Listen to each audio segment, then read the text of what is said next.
I'm Ben with the BTC Sessions, and this is your Bullish Bit, brought to you by bitrefill.com, the easiest place to shop and get all of your needs met with Bitcoin and Lightning transactions. You can head over here. They've got gift cards from Amazon, Walmart, Steam, Uber, Instacart, Airbnb, Apple. The list goes on, but they have you covered. You can be living on a Bitcoin standard like me, and BitRefill has been a godsend. So head to bitrefill.com and use code BTC Sessions at checkout for discounts.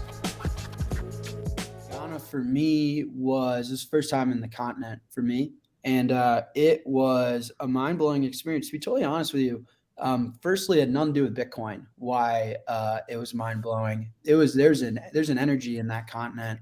It's a brotherhood, it's a sisterhood, it's a banded together. Or if you don't like the same food, you don't like the same politicians, there's a lot more important things to worry about. And it was the coolest thing in the world. They're active builders. They're very optimistic and passionate, and it comes through violently. And so first and foremost, that has nothing to do with Bitcoin. I just think it was a cool reminder of how big the world is and how different lives can be. If you have 8 billion people that need to be marching together, because above all nation states is humanity. At the end of the day, despite our disagreements, we're all on the same team. Bitcoin has this really cool ability naturally that it's able to channel energy from all walks of life and all parts of the planet and march us in the same direction. It is super cool in that way. So it acts as this newfound modern day house on the hill that can lead humanity to a more prosperous place. A word that the other Jack uses all the time that inspires me greatly is necessity. He talks about this all the time. Is there a necessity to do commerce in the Western world? That's a debate, right? And it depends on who you're talking to.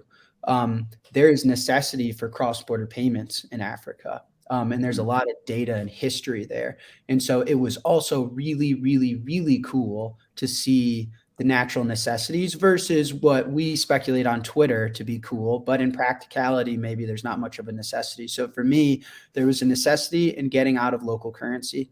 And there's the debate of stable coins versus Bitcoin. It's not up for debate that they don't want to hold their own currency. It's up for debate of what to them is perceived to be safe haven, whether that's Tether or whether that's Bitcoin.